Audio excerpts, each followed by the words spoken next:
আজকের গল্প প্রভাবতী দেবী সরস্বতীর লেখা মায়া আয়না। পাঠে আমি রূপা। লক্ষ্মীমপুরের রাজকন্যা উত্তরা লোকের মুখে মুখে বাতাসের আগে আগে তার রূপের খ্যাতি ছোটে। সবাই বলে এমন রূপ নাকি দুনিয়ায় নেই। সবাই বলে এ রাজকন্যার যোগ্য বর দুনিয়ায় মিলবে না। প্রশংসা শুনে শুনে রাজকন্যাও গর্বে ফুলে উঠেছে।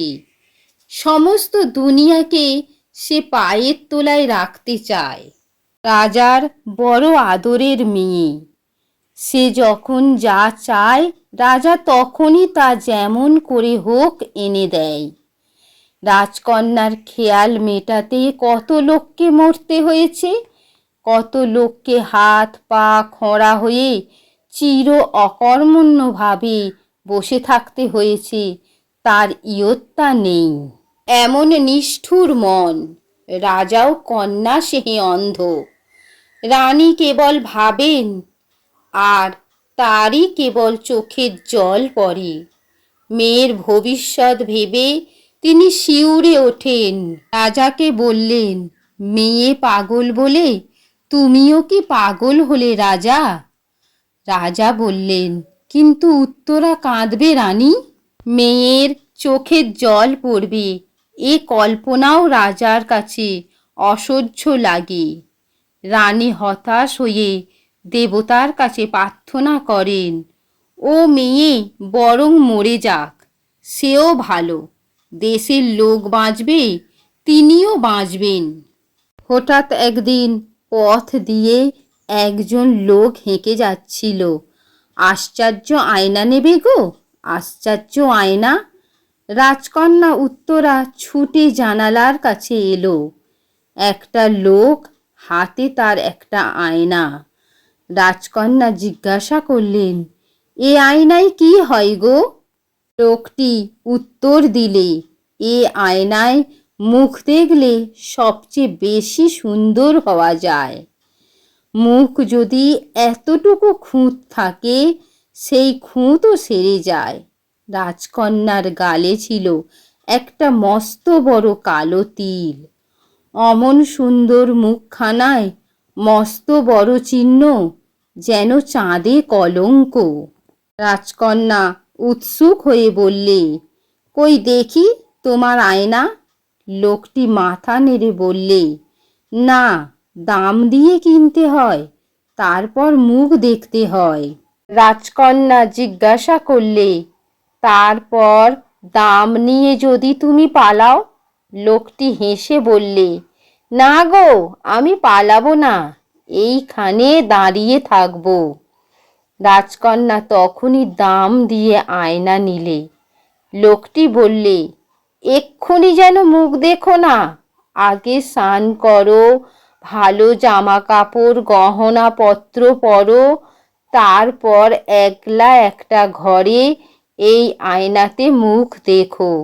ভয় নেই, আমি পালাবো না, এইখানে তোমার সিপাইদের কাছে আমি বসে থাকছি। আয়নায় মুখ দেখে এসে আমায় দেখতে পাবে। রাজকন্যা তাড়াতাড়ি আয়নাখানা বাক্সের মধ্যে লুকিয়ে রেখে স্নান করতে গেল। এই দিন কি তাড়াতাড়ি! মা ভাবেন, দাসীরা সহচরীরা ভাবে, আজ কি ব্যাপার! যাকে স্নান করিয়ে দিতে হয় সে আজ কারো সাহায্য না নিয়ে নিজে চলেছে স্নান করতে। এর মানে? রাজকন্যা স্নান করে এসে সবচেয়ে দামি শাড়ি পরলে, বেছে বেছে ভালো ভালো গহনা গায়ে দিলে, তারপর বাক্স খুলে আয়না বার করলে। তার বুক তখন কাঁপছে। কি জানি আয়না কি বলে। রাজকন্যা চমকে ওঠে। প্রবল উৎসাহ ও আনন্দ নিয়ে আয়নায় সে মুখ দেখলে। এ কি, ও মা, এ কি! ছিল একটা তিল, এ যে সারা মুখে অসংখ্য কালো তিল বার হয়ে পড়েছে। দেখতে দেখতে এ কি পরিবর্তন! রাজকন্যার মাথার চুলগুলো হয়ে উঠল কটা, একেবারে ছোট, কাঁধের ওপর লুটোপুটি খায়। নাকটা যেন কেমন চ্যাপ্টা হয়ে গেছে, দাঁতগুলো বড় হয়ে গেছে। অমন করে কাঁচা সোনার মতো রং দেখতে দেখতে হয়ে উঠল কালো, আর সেই কালো তিলগুলো আঁচিলের মতো ঝুলতে লাগলো। রাজকন্যার হাত হতে আয়না খসে পড়ল। দৃষ্টি পড়ল হাত পায়ের দিকে, সব কালো। অমন যে গোল গোল হাত পা হয়ে গেছে শীর্ণ, শির ওঠা, তবু বিশ্বাস হয় না। রুদ্ধ নিঃশ্বাসে রাজকন্যা দেওয়ালে নিজের বড় আয়নার পানে চাইল। কি কদর্য আকৃতি! এ কি সেই রাজকন্যা? রাজকন্যা আছড়ে পড়ল। এ তার কি হলো?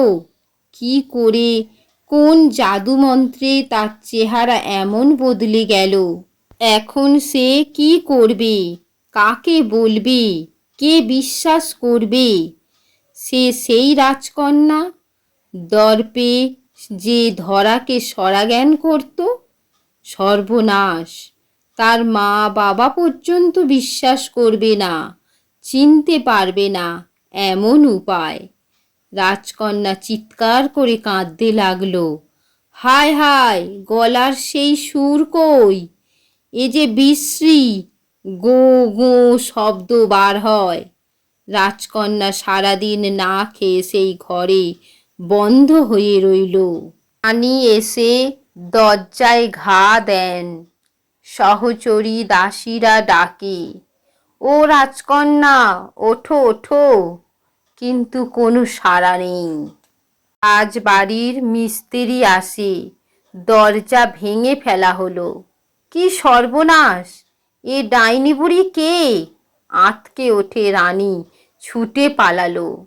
দাসী সহচরীরা ছুটে পালায়। সারা রাজবাড়িময় হুলুস তুলুস কাণ্ড। রাজকন্যা ঘরে নেই। এক ডাইনি বুড়ি রাজকন্যার ঘরে বসে। রাজার আদেশে প্রহরীরা বুড়িকে তখন বেঁধে ফেললে। বুড়ির চোখ দিয়ে ঝরে অজস্র জলধারা, মুখে শুধু হাউমাউ শব্দ। রাজা রানী কেঁদে লুটিয়ে পড়েন। এই রাক্ষসী বুড়ি তাদের একমাত্র মেয়েকে খেয়ে ফেলেছে। রানী তার পায়ের কাছে লুটিয়ে পড়লেন। তোমার পায়ে পড়ি, আমার মেয়েকে ফিরিয়ে দাও, তুমি যা চাও তাই দেব। বুড়ি সঙ্গে সঙ্গে হাউমাউ করে কাঁদে। রাজা হুকুম দিলেন, ডাইনি বুড়িকে শুলে দেয়া হোক। রাজার লোক দলে দলে ডাইনি বুড়িকে দেখতে আসতে লাগলো। যতদিন না শুলে দেয়া হয় ততদিনের ডাইনি বুড়িকে একটি খাঁচার মধ্যে বন্ধ করে রাখা হয়েছিল। ডাইনি বুড়ি সেই খাঁচার মধ্যে গো গো করে বেড়াতো, নিজের কথা বলার জন্য ছটপট করত। যারা দলে দলে আসতো তারা বলা বলি করত, বেশ করেছে বুড়ি, সুন্দরী রাজকন্যাকে খেয়ে ফেলেছে। রাজকন্যা সুন্দরী হলে কি হবে? অমন রাক্ষসী আর দুনিয়ায় ছিল না। গর্বে কাউকে তোয়াক্কা করতো না। তার খেয়াল মেটাতে বহু লোক মরেছে। কত লোকের হাত পা খোঁড়া করে চোখ তুলে দিয়ে মোজা দেখেছে। ভগবান তাদের চোখের জলে দয়া করে বুড়িকে পাঠিয়েছেন। বুড়ি বেসিনী রাজকন্যা সব বুঝতে পারে। অনুতাপে সে জর্জরিত হয়ে ওঠে। ভাবে, সে যদি আবার নিজের চেহারা ফিরে পায়, প্রতিজ্ঞা করবে আর কখনো অমন সব নিষ্ঠুর কাজ করবে না। এইবার সে লক্ষ্মী শান্ত হবে। এত লোক আসে, সেই আয়না বিক্রেতা লোকটাকে দেখা যায় না। তাকে দেখতে পেলে অনুনয় বিনয় করেও যদি চেহারা ফেরানো যেত। শুলে যাওয়ার দিন এদিকে কাছে আসতে লাগলো। মস্ত বড় ময়দান, লোকে লোকারণ্য হয়ে গেছে। ডাইনি বুড়ির শুল হবে, রাজা নিজেও উপস্থিত। ডাইনি বুড়ির চোখ দিয়ে জল পড়ছে। সে দুই হাত জোড়ো করে কি যেন বলতে চায়, শুধু গোঁ গোঁ শব্দ হয়। শুলে তাকে ওঠানো হবে। জনতার মধ্যে থেকে কে যেন চিৎকার করে উঠল, থামো থামো, আমার একটা কথা আছে। ডাইনি বুড়ি চমকে উঠল। এই না সেই যে বলেছিল আয়না নেবে? সেই লোকটি এসে দাঁড়ালো। রাজা জিজ্ঞেস করলেন, কি চাও? সে লোকটিকে বলল, আমি আপনার মেয়েকে ফিরিয়ে দিতে পারি, বলুন আমায় কি দেবেন? আমার মেয়েকে ফিরিয়ে দেবেন? রাজা যেন আকাশ হতে পড়লেন। তুমি যা চাইবে আমি তাই দেব। অজস্র অর্থ, সোনা রূপা গহনা, এমনকি আমার অর্ধেক রাজত্ব। লোকটি মাথা নাড়ল। আমি ওসব কিছু চাই না রাজা, আমি চাই আপনার মেয়েকে বিয়ে করতে। বলুন আপনি বিয়ে দেবেন কি না? যদি দেন তাহলে আপনার মেয়েকে আমি ফিরিয়ে দেব। মন্ত্রী বললেন, কিন্তু তুমি দীনদরিদ্র, তোমার হাতে মেয়ে দেওয়া। বাধা দিয়ে লোকটি বললে, বেশ, আমি চলে যাচ্ছি। রাজা তখন বললেন, আমি তোমার সঙ্গেই আমার মেয়ের বিয়ে দেব, তুমি আমার মেয়েকে ফিরিয়ে দাও। লোকটি বলল, আপনি সকলের সামনে কথা বলুন। মেয়েকে ফিরে পাওয়ার আশায় রাজা সকলের সামনে চিৎকার করে বললেন, যদি এই লোকটির দয়ায় আমার মেয়েকে ফিরে পাই তাহলে এই লোকটির সঙ্গেই তার বিয়ে দেব। লোকটি আস্তে আস্তে ডাইনি বুড়ির খাঁচার পাশে দাঁড়িয়ে একখানা ছোট্ট আয়না খাঁচার ফাঁক দিয়ে এগিয়ে দিয়ে বললে, নাও রাজকন্যা, মরে আবার জন্ম পেলে, মনে করে আমার গলায় মালা দিও। তারপর লোকটি রাজা আর সকলের দিকে ফিরে সে বলল, আপনারা সকলে চোখ বন্ধ করুন। সকলে চোখ বন্ধ করলেন। কিছুক্ষণ পর প্রথমেই চোখ খুললেন রাজা। এ কি, খাঁচার মধ্যে কোথায় গেল ডাইনি বুড়ি? রাজকন্যা খাঁচার মধ্যে দাঁড়িয়ে তাকে প্রণাম করছেন। তারপর সেই লোকটির কণ্ঠস্বর শোনা গেল, প্রতিজ্ঞা মনে রাখবেন মহারাজ। রাজ্যময় সমারোহ, রাজকন্যার বিবাহ। রাজকন্যা মুখ মলিন, দরিদ্র ভিক্ষুকের সঙ্গে বিবাহ।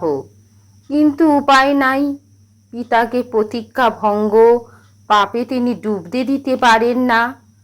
বিবাহ হয়ে গেল। রাজকন্যা রাগ করে স্বামীর পানে চাননি। লোকটি রাজকন্যাকে বলল, একবার চাও আমার দিকে। রাজকন্যা চোখ তুলে চাইলেন। রাজপুত্র, তুমি? কত রাজপুত্রই বিবাহ করতে এসেছে।